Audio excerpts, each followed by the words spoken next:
Too hot to deal with this mess. Good morning, tubers. Welcome back for another adventure.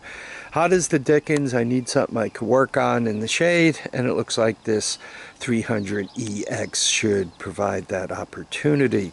I bought this up in, I believe it was Adams, Massachusetts, and probably over a year ago now, or around a year ago.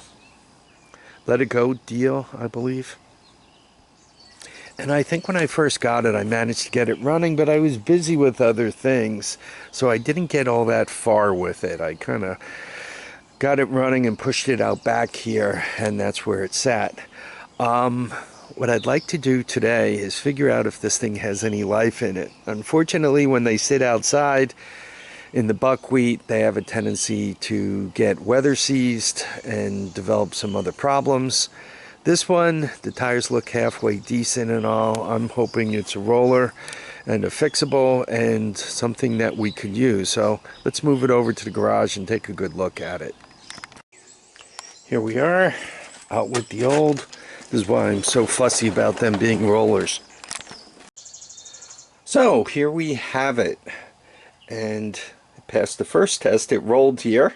I didn't have to drag or carry it. It was really no big deal to move. Second thing is, what is it? And can I get the camera there such that you can see it?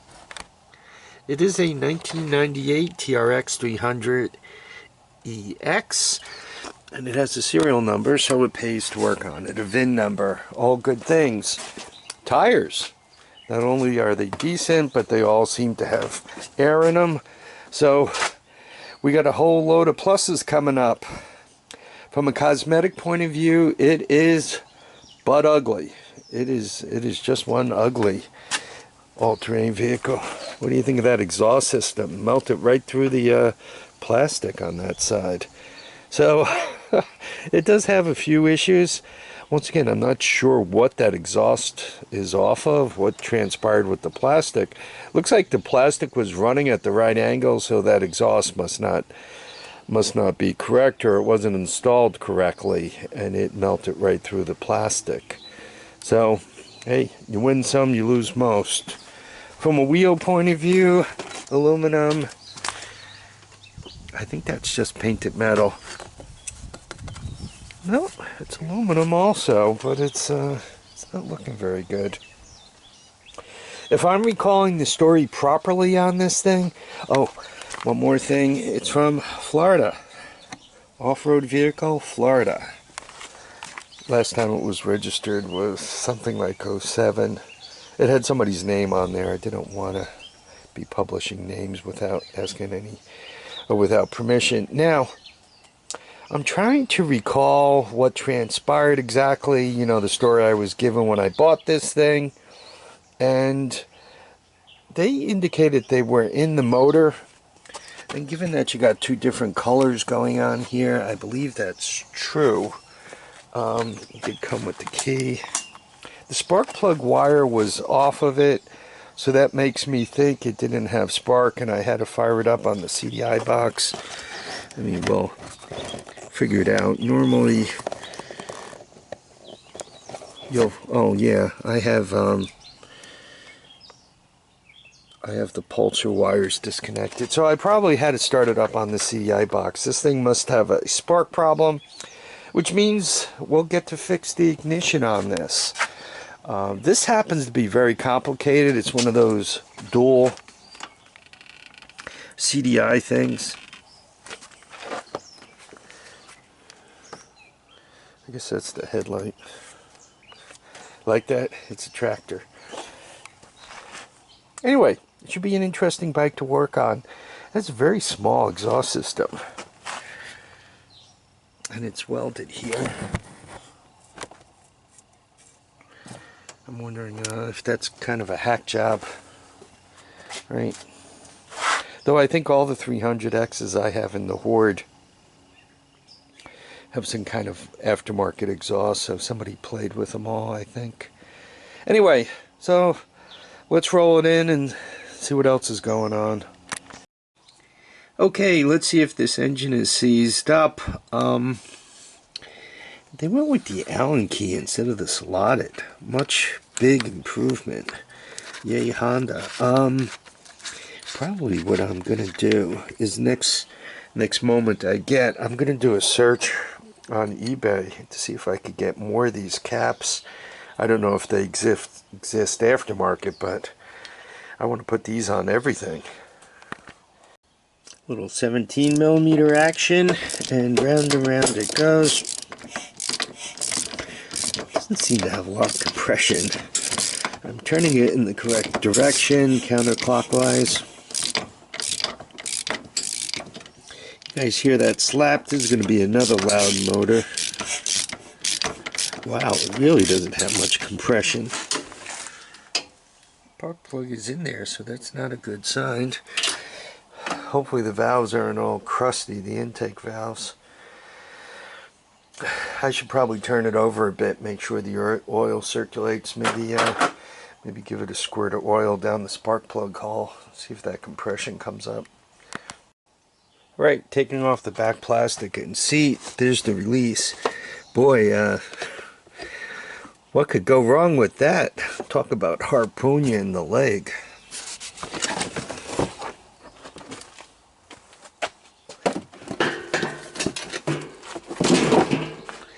Doesn't look like any big surprises. Whoa, real air cleaner. I like that. Wonder if Harvey put that on there.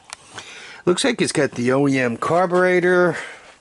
It's all good stuff. I didn't do a conversion on this. I don't know, is that gas any good? Might as well show you guys everything as we're going along.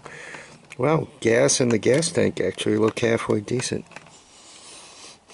Doesn't smell like, you know, monkey pee. So those are good things. And you gotta love it when the key is available.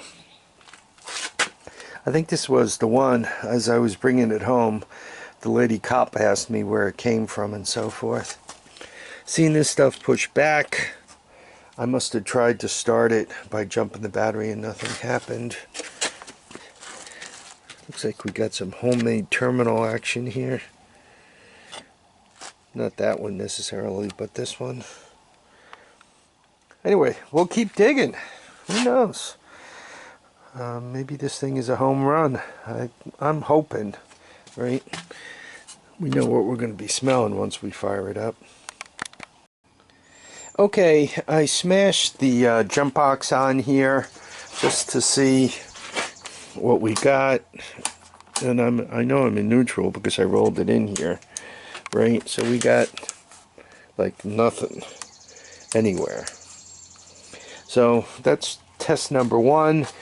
And while I was looking to jump the starter, right, so the power goes through here, goes through these fuses, and when it comes out of the fuses, it's supposed to head up to the handlebars.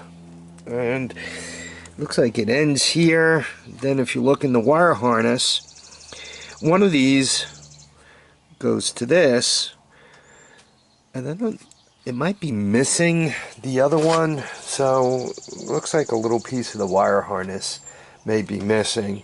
I'll worry about that later. The goal today is to just get this thing kind of started and see what it sounds like. I did notice a bit of a slappy sound. I guess these things are known for that, and I got more than one engine with that problem, so I better figure it out. Anyway, so given, once again, that I got nothing here, right, make sure I hit all the switches. Let's see if we can't jump this thing over and listen closely. This is another one with that click stuff going on. Now, I looked for a compression release, and if you see right there, that's a blank hole. It's not drilled through, it doesn't go into the head. So obviously it's not going to have a compression release, so it's not the compression release making that sound. I got to check the oil, and then we'll see where we go from here. Not only is the oil full, but it looks real good. Once again, I think that goes along with the story I was told that they worked on this thing and they couldn't get the ignition to fire up.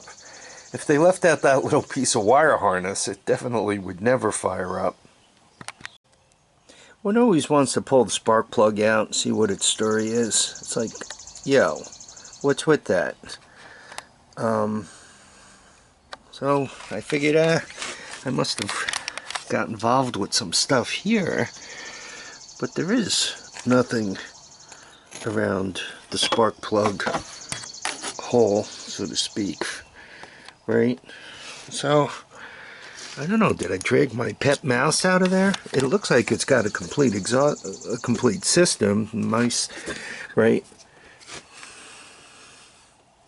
And the exhaust looks complete too. I'm not quite sure what the story on that is. I don't know. I might be moving a family of mice out of here. So here's the dry compression test.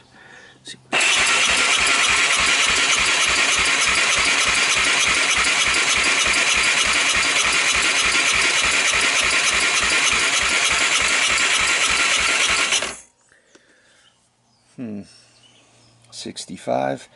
I would have liked to see a little more than that. Maybe there's a mouse stuck in the intake. I'm going to give a little squirt of oil and see if we can't do a little better. So I didn't oil the cylinder, but I opened the throttle wide open. That's kind of a mistake everybody makes, including Harvey here, when checking.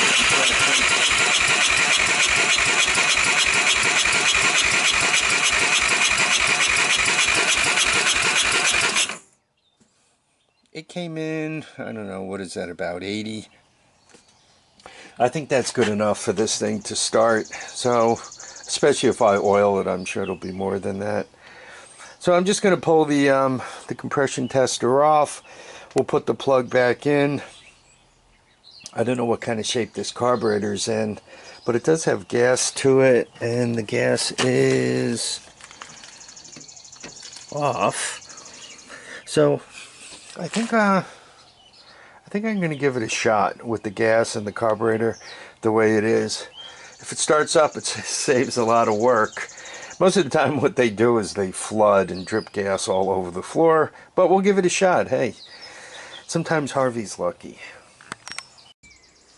Okay, let's give this thing an old start, a cold start.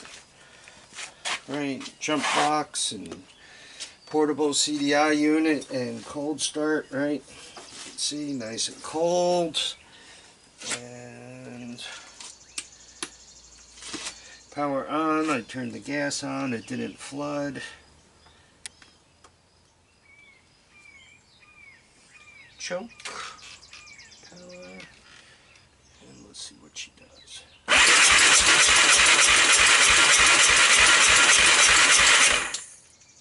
I got nothing. You guys see any smoke? What do we got coming out? Nothing.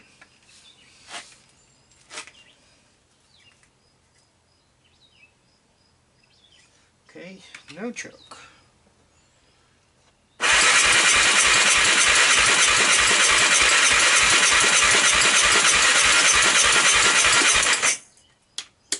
Nothing. Haha, starting fluid.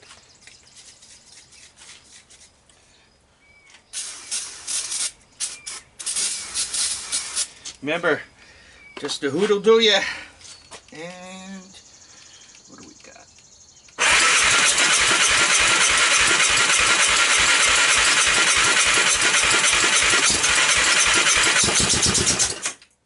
Got something.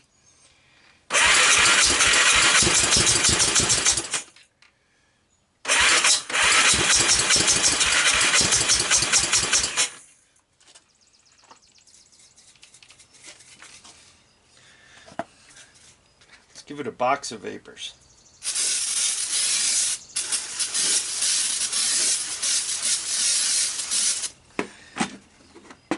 Remember guys, just a hood'll do ya.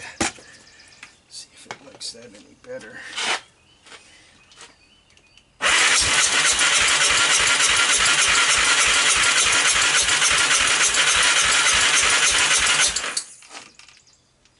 No, seem to like that less. Maybe I'm flooded.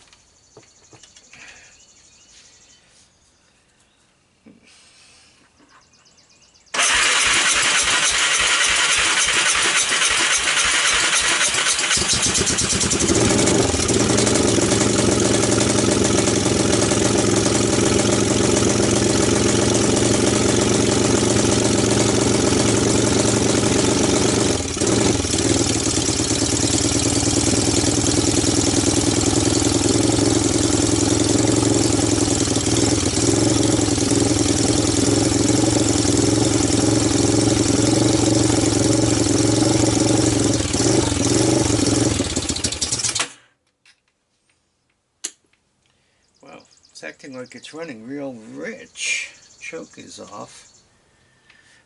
Looks like a new air cleaner. Well, today's goal was a first start, and we managed to do that. So, I think I'm going to call it happiness here. The clicky didn't sound quite as bad, though the exhaust was pretty loud, but the clicking didn't sound too bad up on top. I guess I'm going to call that a positive too. Boy, it's hot as the dickens. I really hate to shut this down early, but like I'm drippy here. So, a lot of folks are used to weather where, you know, when it gets into the mid-90s, what are we up to?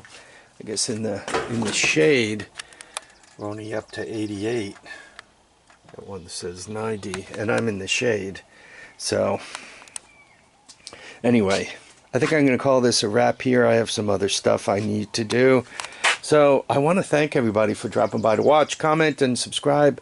Please remember, feet down, heads up, and get out there and enjoy each and every day. Bye now.